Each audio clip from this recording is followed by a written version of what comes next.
वाचा कल्पतर्पस्य कृपा सिंधुभ्येव च पतितानां पावनेभ्यो वैष्णवेभ्यो नमो नमः।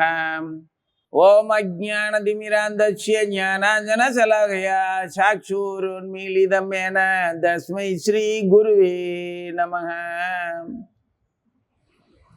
वसुदेवसुतं देवं कंसचाणूरमर्दनं देवकी परमानन्दं कृष्णं वंदे जगद्गुरुं। गाद्यायनी महामाये महायोगिनीश्वरी नंदगोप सुदम देवी पदिंदे गुरुदेव नमः। जय गुरुदेव। श्रीमद् भागवत गीதை 7வது அத்தியாயத்தில் 21வது ஸ்லோகத்துக்கு வந்திருக்கிறோம். எல்லோர் இதயத்திலும் நான் பரமாத்மாவாக இருக்கின்றேன். தேவர்களை வழிபட வேண்டுமென ஒருவன் ஆசைப்படும் போது குறிப்பிட்ட தேவதையிடம் பக்தி செய்யுமாறு அவனது நம்பிக்கையை நானே உறுதிப்படுத்துகின்றேன் அப்படின்னு பகவான் சொல்றார். கடவுள் எல்லோருக்கும் சுதந்திரம் கொடுத்திருக்கின்றார். எனவே ஒருவன் ஜட இன்பத்தை அனுபவிக்க விரும்பி தேவர்களிடம் இருந்து அதற்கான வசதிகளை நேர்மையாக பெற விரும்பினால் எல்லோர் இதயங்களிலும் இருப்பவருமான பகவான் அதை உணர்ந்து அத்தகையவனுக்கு அத்தகைய வசதிகளை செய்து கொடுக்கின்றார். எல்லா உயிரினங்களுக்கும் தந்தையான அவர் அவர்களது சுதந்திரத்தில் தலையிடுவதே இல்லை. ஆனால் அவர்களது ஜட இச்சைகள் எல்லாம் பூர்த்தியாகும் வகையில் அவர்களுக்கு எல்லா வசதிகளையும் செய்து கொடுக்கின்றார். சர்வ வல்லமை உள்ளவரான கடவுள் உயிரினங்களுக்கு ஜட உலகை அனுபவிக்கும் வசதிகளை கொடுத்து அதன் விளைவாக மயக்க சக்தியின் வலையில் அவர்கள் விழுமாறு ஏன் செய்கின்றார் என்று சிலர் கேட்கலாம். பரமாத்மாவான பகவான் இந்த வசதிகளை கொடுக்காவிட்டால் சுதந்திரத்திற்கு ஒரு பொருளும் இல்லை. எனவே ஒவ்வொருவருக்கும் அவர் பூரண சுதந்திரத்தை கொடுக்கின்றார், எதை ஒருவர் விரும்பினாலும். ஆனால் அவரது இறுதி அறிவுரையை பகவத்கீதையில் காண்கின்றோம். எல்லாவற்றையும் துறந்து முழுவதுமாக அவரிடம் சரணடைய வேண்டும். இதுவே மனிதனை மகிழ்விக்கும். ஜீவன்களும் தேவர்களும் இருவருமே முழுமுதற் கடவுளான பகவானுடைய இச்சைக்கு கீழ்ப்பட்டவர்களே. எனவே தனது சுய இச்சையினால் மட்டும் ஜீவாத்மா ஒரு தேவதையை வழிபட முடியாது. பரமபுருஷ பகவானது இச்சை இல்லையேல் தேவர்களும் எந்த வரத்தையும் அளிக்க முடியாது. முழுமுதற் கடவுளின் விருப்பமின்றி ஒரு புல்லும் அசையாது என்று கூறுவார்கள். பொதுவாக ஜட உலகில் துயரப்பட்டவர்களே வேத இலக்கியங்களில் கூறப்பட்டுள்ளபடி தேவதைகளிடம் செல்கின்றனர். ஒரு குறிப்பிட்ட பொருளை விரும்பும் ஒருவர் ஒரு குறிப்பிட்ட தேவதையை வழிபடலாம். உதாரணமாக நோயுற்ற ஒருவன் சூரிய தேவனை வழிபடுமாறு கூறப்பட்டுள்ளது. கல்வியை விரும்புகின்றவன் கல்வியின் தேவதையான சரஸ்வதியை வழிபடலாம். நல்லதொரு வாழ்க்கை துணைவியை நாடுகின்றவன் சிவபெருமானின் நாயகியான அன்னை அபிராமியை வழிபடலாம். இவ்விதமாக வேத இலக்கியங்களிலும் சாஸ்திரங்களிலும் பற்பல இயற்கை நிலைகளை பற்பல தேவதைகளின் வழிபாடு சிபாரிசு செய்யப்பட்டுள்ளது. ஒரு குறிப்பிட்ட ஜீவாத்மா ஒரு குறிப்பிட்ட ஜட வசதியை தூக்க ஆசைப்படும் போது அதற்கான தேவதையிடம் இருந்து அந்த வரத்தை அடையத்தக்கவாறு அவனுக்கு ஆசை உண்டாகுமாறு பரமபுருஷ பகவான் தூண்டுதலால் நிகழ்கின்றது. இறுதியில் அந்த வரத்தை அவன் வெற்றிகரமாக அடையும்படி செய்கின்றார். ஒரு தேவதையிடம் ஒரு ஜீவாத்மாவுக்கு இருக்கும் குறிப்பிட்ட பக்தி இணக்கமும் பரமபுருஷ பகவானால் ஏற்படுத்தப்படுவதே ஆகும். இத்தகு நாட்டத்தை தேவர்களால் உண்டாக்க முடியாது. ஆனால் கிருஷ்ணர் பரமபுருஷனாகவும் பரமாத்மாவாகவும் எல்லா ஜீவாத்மாக்களின் இதயத்திலும் உரைகின்றவராகவும் இருப்பதால் சில தேவர்களை வழிபடும் உணர்வை அவர் சில ஜீவாத்மாக்களுக்கு அளிக்கின்றார். பரமபுருஷனின் அகில உருவத்தின் விஸ்வரூபம் பல்வேறு அங்கங்களே தேவர்கள். எனவே அவர்களுக்கு சுதந்திரம் இல்லை. வேத இலக்கியங்களில் தைத்திரிய உபனிஷதம் முதல் அனுபாகம் பரமபுருஷ பகவான் பரமாத்மாவாக தேவர்களது இதயத்திலும் கூட அமர்ந்திருக்கின்றார். எனவே ஜீவாத்மாவின் ஆசைகளை பூர்த்தி செய்ய தேவர்கள் மூலமாக அவர் ஏற்பாடு செய்கின்றார். ஆனால் ஜீவாத்மா தேவர்கள் இருவருமே பரம இச்சைக்கு கட்டுப்பட்டவர்களே. அவர்கள் சுதந்திரமானவர்கள் அல்ல. முழுமுதற் கடவுளின் கட்டளைக்கு கீழ்ப்படிய வேண்டியவர்களே ஆவார்கள். ஜெய் குருதேவ். ஓம் நமோ பகவதே வாசுதேவாய. அதாவது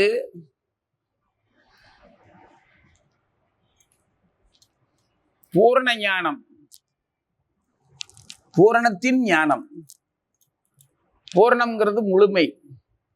முழுமையில் முழுமையான ஒரு ஞானம் அப்படின்னு நாம உணரணும்னா நிச்சயமா சின்ன சின்ன எல்லா தெய்வங்களை பற்றியும் இப்ப நமக்கு அறிமுகமான தெய்வங்கள் அதிகபட்சம் ஒரு நம்ம கை விரல்கள் 10க்குள்ளதான் நமக்கு தெரியும். ஆனா 33 கோடி தெய்வங்கள் இருக்கிறதா, தேவர்களும் தேவதைகளும் எல்லாம் பகவானுடைய அம்சாவதாரங்கள். அவதாரங்களா பகவான் இருந்தாலும் அவருடைய அங்கங்களாக இருக்கிறவர்கள். அவதாரமா பகவானுடைய ஆபரணங்கள் முதற்கொண்டு அவருடைய ஆயுதங்கள் முதற்கொண்டு அவதாரங்களா வந்திருக்கிறதா நிறைய படிக்கிறோம் பார்க்கிறோம். சக்கரத்தாழ்வார் அப்படின்னு போய் வணங்குறோம். அவர் பகவானுடைய விரல்ல சாதாரணமா சுழன்றுட்டு இருக்கிறவர். அவருடைய விரல்ல ஒரு சின்ன சக்கரமா சுழன்றுட்டு இருக்கிற அந்த சக்கரத்தாழ்வார், அவரை பற்றி தெரிஞ்சுக்கணும்னு போனோம்னா இந்த பேரண்டம் முழுமைக்குமே அவர் தான் மாபெரும் சக்கரமா இருக்கிறார், பாதுகாக்கக்கூடிய சக்கரமா இருக்கிறார். அப்போ இந்த நம்ம கண்ணுக்கு தெரிஞ்ச இந்த பிரபஞ்சம் முழுவதுமே யூனிவர்சல், இந்த பிரபஞ்சத்தை விட பெரிய சக்கரமா இருக்குது. அது அந்த சக்கரம் பகவானுடைய ஒரு விரல்ல சுழல்ற ஒரு சின்னத பொருளா இருக்குதுன்னா அவ்வளவு பெரிய சக்கரத்துக்கு விட எவ்வளவு பெரிய பகவானுடைய ரூபம் இருக்கும். அப்போ அந்த சக்கரம் மாதிரியே அவருடைய ஆபரணங்கள்,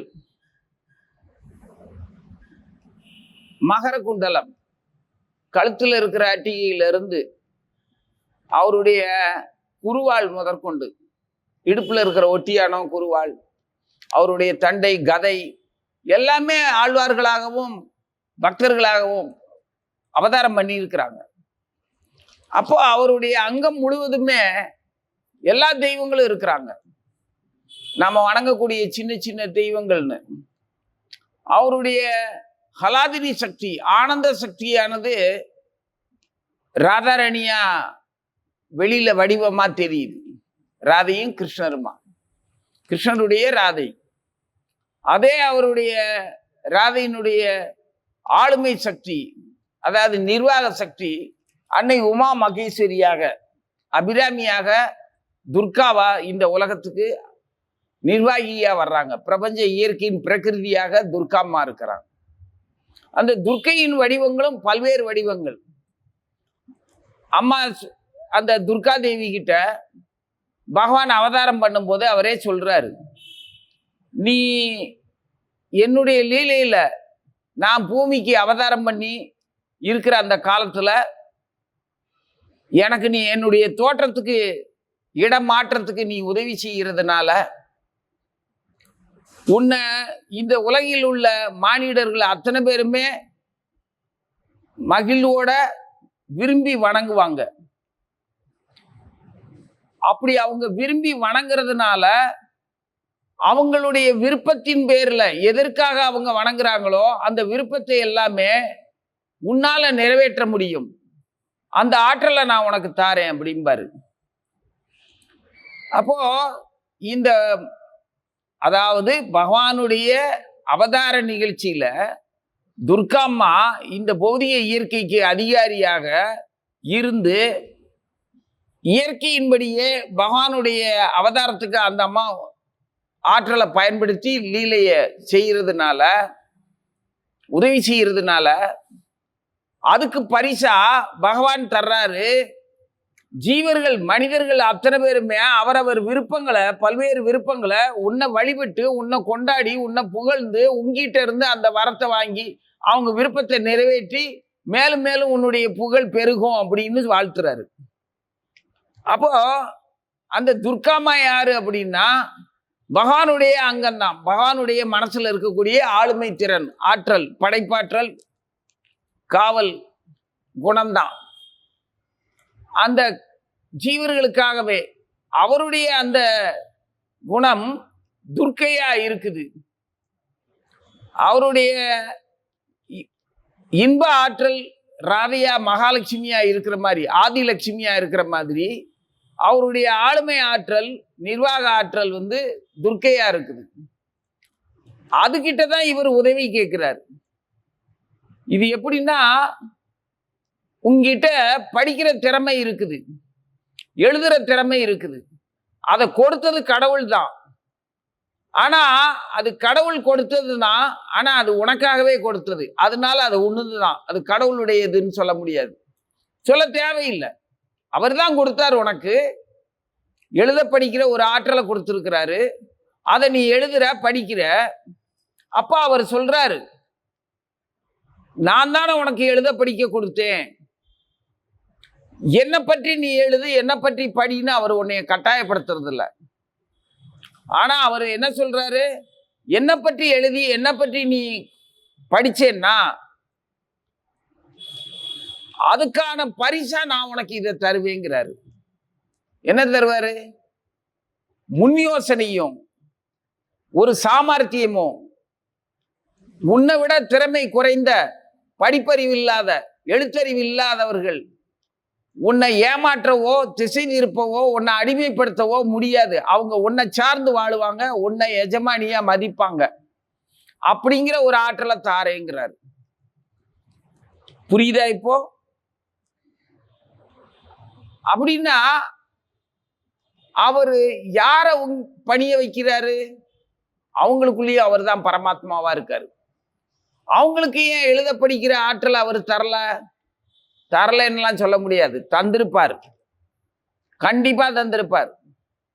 எதை வச்சு சொல்றோம்னா, எழுத படிக்க தெரியாதவங்களாக இருந்தாலும் அவங்களுடைய அந்த ஆற்றல், எழுத படிக்க தெரிஞ்சவங்களுக்கு இருக்கிற ஆற்றல்ல ஒரு பகுதி இயற்கையாவே அவங்க கிட்ட இருக்கிறத நம்ம நடைமுறையில பார்க்கலாம்.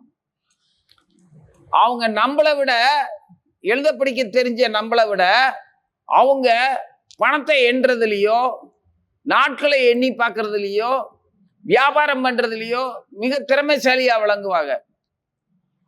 அப்ப எழுத படிக்க தெரிகிற ஆற்றல் அவங்க கிட்டயும் இருக்குன்னு தானே அர்த்தம். அதை நமக்கு எழுத்து வடிவமாகவும் வரி வடிவமா இருக்கிறத வாசிக்கவும் நமக்கு ஆற்றலை கொடுத்திருக்கிறார் பகவான். அந்த வாய்ப்பை கொடுத்திருக்கிறார்.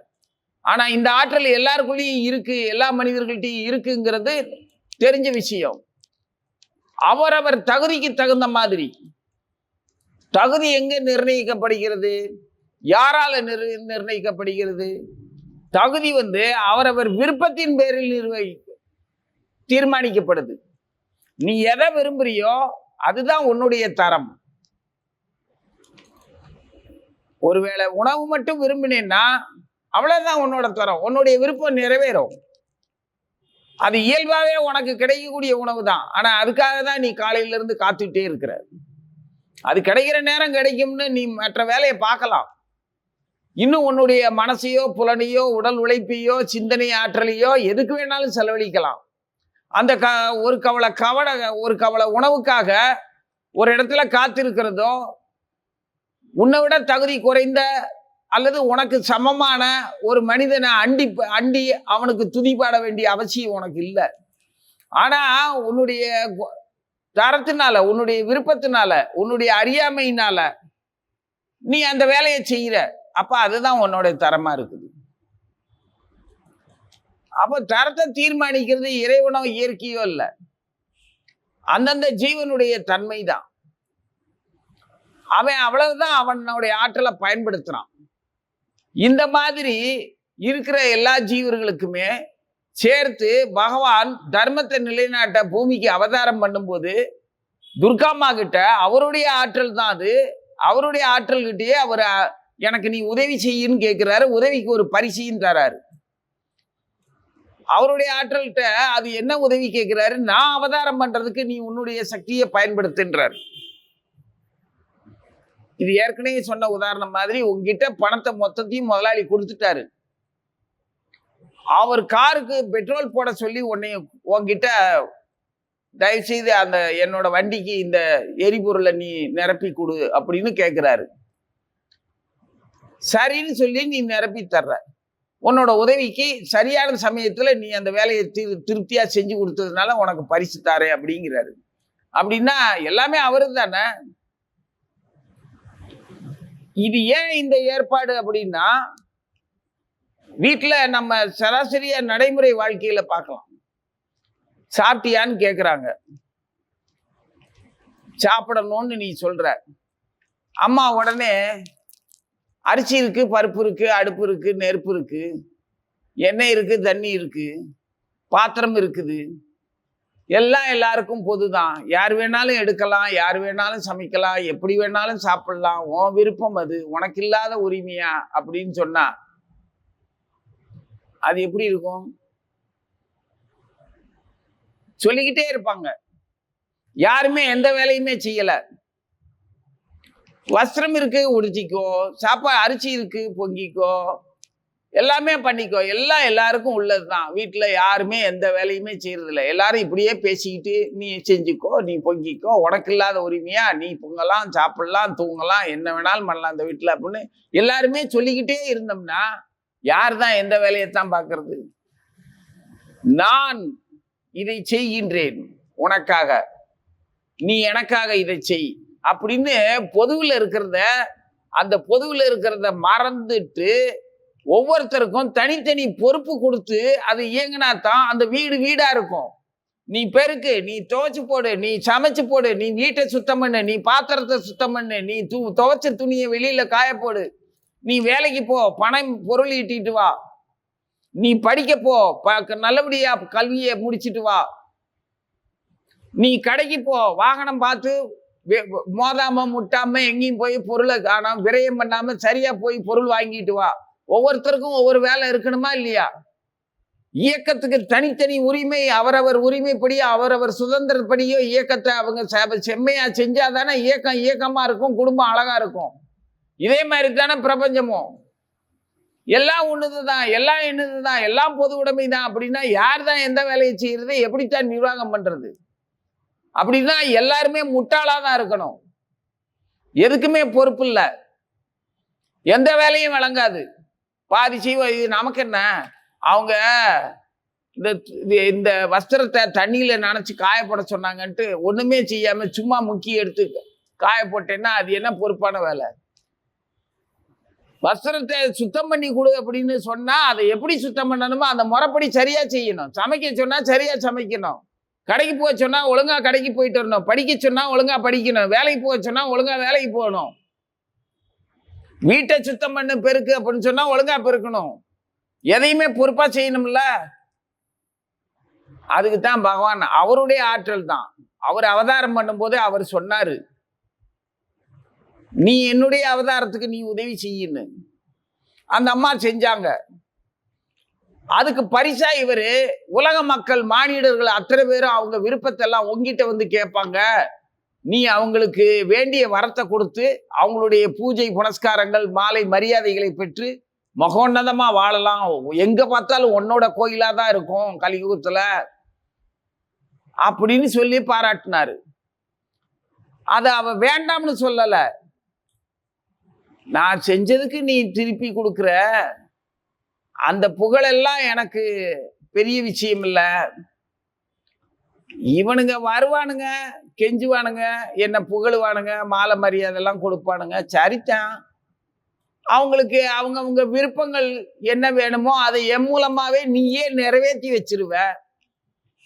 என்கிட்ட தான் கொடுப்ப. இவன் 12 வருஷமா பூ இறங்குறான், இவன் 12 வருஷமா அழகு குத்திக்கிறான், 12 வருஷமா உடல்ல ஊக்க தொங்க போட்டுக்கிட்டு பறவைக்காவடின்னு அலையிறான், விரதம் இருக்கான், 4 கிழமைன்னா ஈர துணியோட வந்து என் கோயில சுத்துன்னு சுத்துறியான், மஞ்சள் பொடியா திங்கிறான், எலுமிச்சம்பழமா கட்டி மாலை தொட்டி போடுறியா, எல்லாம் கும்பிடத்தான் செய்யறியான். விதவிதமா கொண்டாடுறான். தூக்கிக்கிட்டு தலையில தூக்கிக்கிட்டு பல்லக்கு தூக்கிக்கிட்டு தெரு தெருவா திரியிறான். எல்லாவனும் கொண்டாடத்தான் செய்யறான். ஊருக்கு பொங்கலுக்கு மாரியாத்தா காளியாத்தாளுக்கு முனியாத்தாளுக்கு பொங்கலுக்கு என்ன கொஞ்சமா பஞ்சமா? எல்லா இடத்துலயும் எல்லாம் தான் நடந்துட்டு இருக்கு. இசைக்கி ஆகட்டும், பேச்சியாத்தாளாகட்டும், முனியாத்தாளாகட்டும், மாடத்தி எல்லா சாமிக்கும் எப்போ ஏதாவது நடந்துகிட்டு தான் இருக்கு. எல்லாம் தான் செய்யறான். எனக்கு புகழுக்கெல்லாம் ஒன்றும் குறைச்சல் இல்லை. கோயிலை கட்டுறியான், மணி அடிச்சு தொங்க விடுறியா, எல்லாம் நான் தான்னு கேட்டுல பேர் எழுதி ஒட்டிக்கிறியா, இரும்புல பல கேட்டுகளை போடுறியான், பூட்டுறியான், கடா வெட்டுறியான், அதையும் தின்னு விடுறியான். இதெல்லாம் கர்மாப்படி எல்லாவனும் கும்பிடுறான். கையில நெருப்பு தூக்கிக்கிட்டு சுத்துறியா, நெருப்புக்குள்ள இறங்கி இறங்கி வர்றான். எத்தனை வழிபாடு, எத்தனை விதமானது. கால நேரம் பங்குனி பொங்கல், சித்திரை பொங்கல், ஆடி பொங்கல், ஆவணி பொங்கல், வைகாசி பொங்கல், ஏதாவது குறை இருக்கா? எனக்கு மட்டுமா? என் பிள்ளைய விட்டா வச்சான் முருகனை, அவனையும் உண்டு இல்லைன்னு தான் பார்த்துட்டான். சரி, என்னையும் என் பிள்ளைய விட எங்க அப்பனையும் விட்டு வச்சானா, என் புருஷனையும் அவனையும் தான் விதவிதமா கொண்டாடுறான். இதெல்லாம் எனக்கு சரித்தான். நான் வேணுங்கிறதெல்லாம் அவங்களுக்கு வேண்டிய வரத்தன். அவன் என்ன செஞ்சானோ அதுக்கு நான் எப்படி இறக்கப்படுறனோ அதுபடி நான் அவனுக்கு வரம் கொடுத்துறேன். ஆனா அவனுக்கு என் மேல ஆசை வர வச்சதும் நீ தான். நான் அவங்களுக்கு சரி என் மேல இவ்வளவு மரியாதை வச்சிருக்கானேன்னு நான் மகிழ்ச்சி அடைஞ்சு அவனுக்கு இந்த வரத்தை கொடுப்போம் அப்படின்னு நான் கொடுக்குறேன்னா, அப்படி கொடுக்க வைக்கிறதும், அப்படி எனக்கு அந்த வரத்தை இந்த வரத்தை கொடுப்போம், இந்த ஆசையை நிறைவேற்றி வைப்போம்னு எனக்கு தோண வைக்கிறதும் நீ தான். நீ அவனை என் மேல ஆசைப்பட வச்சு அது மேல அவனை நம்பிக்கையோட அந்த வலிமையோட அவனை செயல்பட வச்சு விரதம் இருக்க வச்சு எல்லாமே எனக்கு மாலை மரியாதையை கொடுத்து புகழ வைக்கிறது நீதான். அவன் கேட்டபடி அவனுக்கு இதை கொடுப்போமான்னு எனக்கு தோணுது அப்படின்னா அதுவும் எனக்கு தோண வச்சு நீ கொடுக்க வச்சு அவனை நிறைவேற்ற வைக்கிறதும் நீதான். எல்லாம் ஒன்னாலதான் நடக்குது. இதுல எனக்கு என்ன மகிழ்ச்சி இருக்கு அப்படின்னு அந்த அம்மா மறுக்கல, ஒண்ணு சொல்லல, அமைதியா ஏற்றுக்கொண்டார்கள். பார்க்கிறாரு கிருஷ்ணர். இல்ல, நீ மகிழ்ச்சியே அடைய மாட்டீங்க.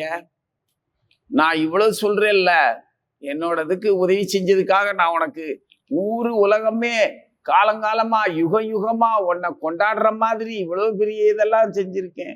உனக்கு தங்கத்திலேயே கோயில் கட்டுறியா, எல்லாமே செய்யறான், எவ்வளவு பேர் கொண்டாடுறான், எவ்வளவு நம்பிக்கையோட இருக்கான், நீயும் அவங்களுக்கு வேண்டிய வரத்தை கொடுத்து எவ்வளவு மகிழ்ச்சியா இருக்க, இது உனக்கு சந்தோஷம் இல்லையானோன்னு நீ சொன்னா சரியாதான் இருக்கும். நீ சொல்ற, நான் சரிங்கிறேன். இதுல நான் என்ன செய்ய? நான் மகிழ்ச்சி இல்லைன்னு உங்ககிட்ட சொன்னா பின்ன சந்தோஷப்பட மாட்டீங்க அப்படின்னு. சரி, உனக்கு இன்னொரு பரிசு தரட்டுமா? என்னது? நீ என் கூடயே இருக்கலாம். நான் என்னென்ன லீலையெல்லாம் பண்றனோ கூடவே இருந்து பார்க்கலாம். உன் கூட நான் கோவிச்சுக்குவேன், உன் கூட நான் சந்தோஷமா இருப்பேன், விளையாடுவேன். நான் விளையாடுற போட்டியில நீயும் இடையில புகுந்து நீயும் விளையாடலாம். என் செயலை நீ தட்டி திசை திருப்பலாம். அப்ப நான் உன்கிட்ட கெஞ்சுவேன். நீ என்னோட செயலை தட்டி திசை திருப்பிட்டு திரும்ப சரி பண்ணி, இல்ல இல்ல இல்ல நீ கோச்சுக்காத, அந்த நீ நீ நினைச்சபடியே அதை செய்ய அப்படின்னு சொல்லி என் கூட நீயும் விளையாடலாம், என்னோட லீலையில நீயும் பங்கெடுத்துக்கலாம். அப்படிங்கும்போது எப்படி இருக்கும்? அப்பதான் ஆனந்தப்படுறா மகமாயி, அப்பதான் அவளுக்கு பேரானந்தம். இப்ப சொன்னிய இது எனக்கு சந்தோஷம். நீ என்னென்னலாம் பண்ணுவ எல்லாத்துலயும் நானும் கூட இருப்பேன். ஹரே கிருஷ்ண ஹரே கிருஷ்ண கிருஷ்ண கிருஷ்ண ஹரே ஹரே, ஹரே ராம ராம ராம ஹரே ஹரே. பக்தன் பாடுறான், மாயா பக்கத்துல இருந்து ஆடுறா, கேக்குறா. இவன் பெருமையா பாடுறான்.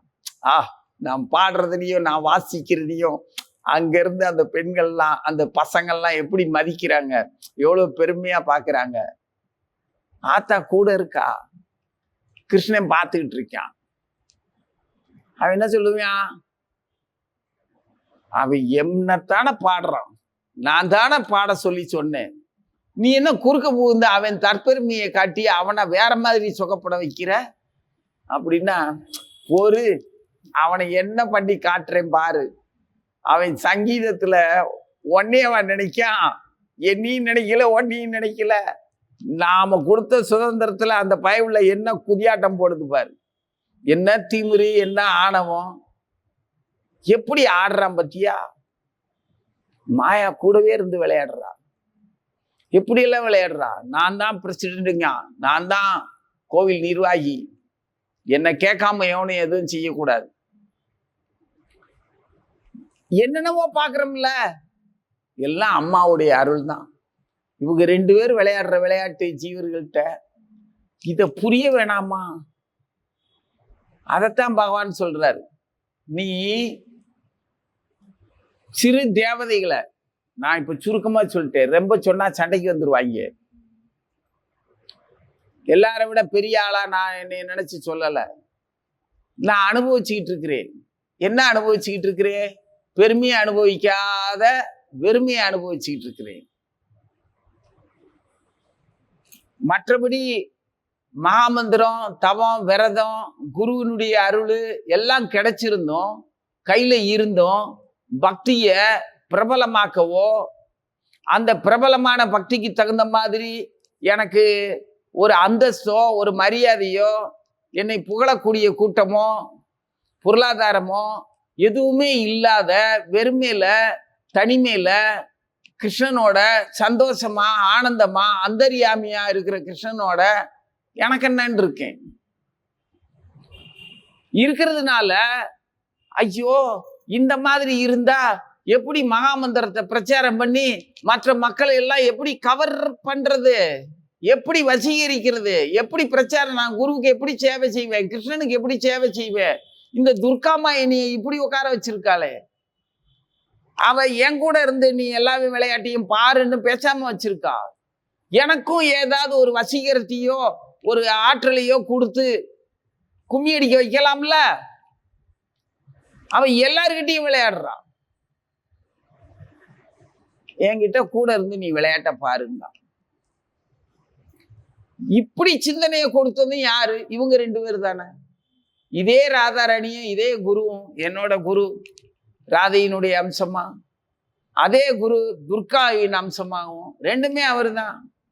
ஒரு நாணயத்தோட 2 பக்கம் மாதிரி. லக்ஷ்மி இல்லாம துர்க்கை இல்லை, துர்க்கை இல்லாம லக்ஷ்மி இல்லை. நிர்வாக செயல்திறன் இல்லாம நீ வெறும் செல்வத்தை வச்சுக்கிட்டு என்ன செய்வ? வெறும் செல்வத்தை மட்டுமே வச்சுக்கிட்டு, நிர்வாக திறனை மட்டுமே வச்சுக்கிட்டு செல்வம் இல்லாம என்ன செய்வ? இவங்க 2 பேரும் வேணுமா இல்லையா? 2 பேருமே ஒரே ஆற்றல் தான். அந்த ஒரே இது கிருஷ்ணர் தான். அந்த கிருஷ்ணர் தான் இப்ப சைதன்ய மகாபிரபு வந்திருக்கிறார்.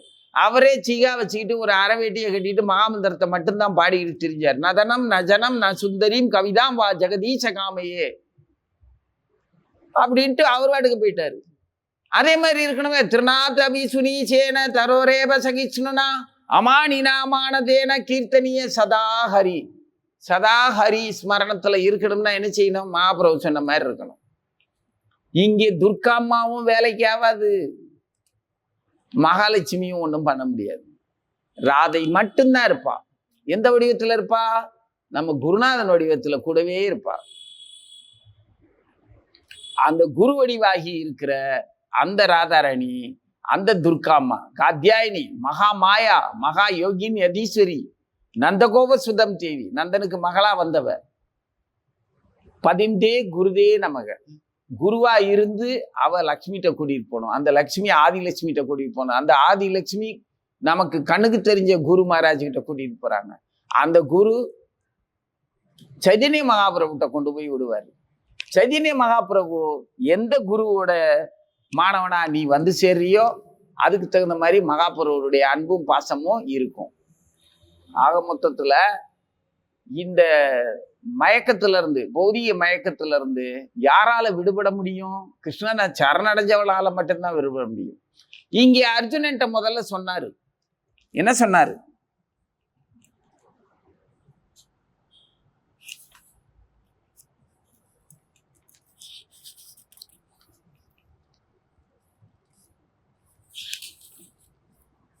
ஜட ஆசைகளால் அலக்களிக்கப்பட்ட எத்தனையோ விருப்பங்கள் ஜீவனுக்கு இருக்கு. அதுல பகவான் தலையிடுறது இல்லை.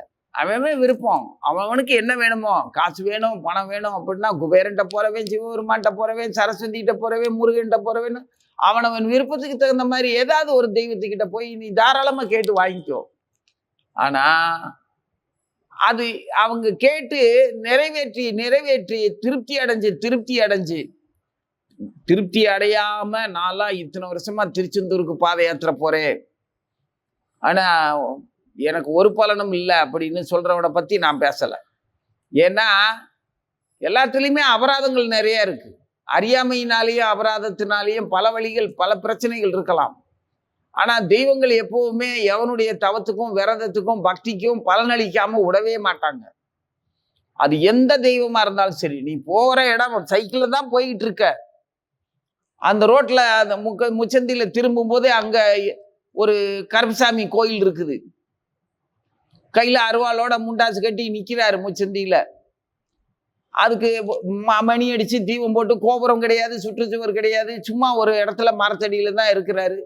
வருஷத்துக்கு ஒரு தடவை குலதெய்வம்னு சொல்லி எவனாவது வந்து கும்பிடுவான். அவர் வருஷத்துக்கு ஒரு தடவை கட்டின வஸ்திரத்தோட அங்க தினசரி தீபம் போடுறதுக்கு ஒருத்தர் மட்டும் வந்துட்டு போவான். அந்த இடத்துல தீபம் போட்டு கருப்புசாமி நிக்கிறாரு. போற போக்குல ஐயா கருப்பு அப்படின்னு தற்செயலா சைக்கிள் விட்டு இறங்காம நெஞ்சில கையை வச்சு ஐயா கருப்பு அப்படின்னு, எங்க ஒரு கருப்புசாமி கோயில் இருக்குடா அப்படின்னு ஒரு பயத்திலேயோ ஒரு பாசத்திலேயோ ஒரு மரியாதையிலையோ, அல்லது சும்மா சாமி இருக்கிற இடமா இது, நம்ம வாட்டுக்கு இந்த பதம் வந்து இந்த சாமி இருக்கிற பாதை வழியா இப்படி போனாதானே நம்ம நினைச்ச இடத்துக்கு போவோம் அப்படின்னு பார்த்தாலோ, அவன் மனோபாவத்துக்கு தகுந்த மாதிரி அவனுக்கு ஒரு சிறந்த நடவடிக்கை, சிறந்த பரிசு உடனுக்குடனே கிடைச்சுதான் தீரும். அதனால பலனடையாதவர்கள்னு யாருமே இருக்க மாட்டாங்க. ஆனா இவன் விரும்பின பலனுக்கு தகுந்த மாதிரி இவன் செஞ்சிருக்க மாட்டான். நீ படிச்சுதான், நீ பட்டப்படிப்பு படிக்கணும்னு விரும்புற, டாக்டர் ஆகிறதுக்கு படிக்கணும், இன்ஜினியர் ஆகிறதுக்கு படிக்கணும், போலீஸ் காவல்துறையில உயர் அதிகாரி ஆகிறதுக்கு எல்லாத்துக்குமே படிக்கணும். படிச்சு அவன் அந்த தகுதிக்கு நிறைவேறினாதான் அந்த பதவி. அவர் யாரு அப்படின்னா அவரு டாக்டரு, அவர் இன்ஜினியரு, அவரு ஐஜி, இன்ஸ்பெக்டர், எது வேணாலும் சொல்லலாம். ஆனா பக்தனாகிறதுக்கு அவன் பிறக்கும் போதே பக்தனா இருந்தா தான் பக்தன். அவன் படிச்செல்லாம் பக்தனாக முடியாது. அவன் ஏற்கனவே பிறவியிலேயே அவன் பக்தனா இருந்தா தான் பக்தனாக முடியுமே தவிர, அல்லது பிறவியிலேயே பக்தனாகவும் இருப்பான். பக்தன் ஆகிறதுன்னு புதுசாலாம் கிடையாது. அவன் பிறவியிலேயே பக்தன். அதுக்கப்புறம் அவன் படிச்சு டாக்டர் ஆகலாம், தலைவனாகலாம், ஒரு வியாபாரி ஆகலாம், எதுவாகவும் ஆகலாம். அது ஜட திறமை. அது நிறைவேறதுக்கு அவன்கிட்ட பக்தி இருக்கணும். பக்தி இருந்தா புத்தி வேலை செய்யும். புத்தி இருந்ததுன்னா புலநடக்கமோ செயல் ஊக்கமோ அது நேர்வழியில செலுத்தக்கூடிய திறமையும் தானா வரும். தானா எப்படி வரும்? அந்த தெய்வம் கொடுக்கும் உனக்கு. அப்போ தெய்வத்தினால பலன் இல்லைன்னு சொல்ல முடியாது.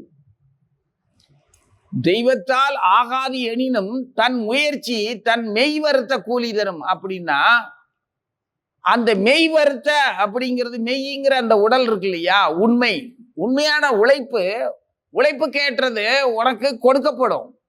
யாரால கொடுக்கப்படும்? அதே தெய்வத்தினாலதான் கொடுக்கப்படும். ஆனா தெய்வத்தால ஆகாது எனினும், நீ உழைப்பே இல்லைன்னாலும் தெய்வத்தால ஆகாது.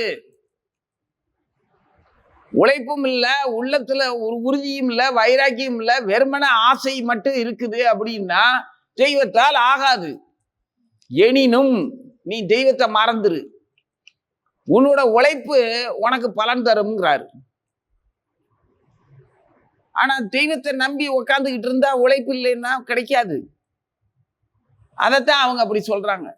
ஆனா நீ உழைச்சேன்னா அதே தெய்வத்துக்கிட்ட நீ உழைக்கும் போது, அதாவது உன்னுடைய விரதமோ தவமோ ஏதாவது ஒன்றை பண்ணும்போது நிச்சயமா உன்னோட புத்தி வேலை செய்யும். புத்தியால புலநடக்கம் வரும். புலநடக்கம் உன்னை உறுதியான வைராக்கியமான ஒரு செயல் திருத்தத்துல கூட்டிட்டு போகும்.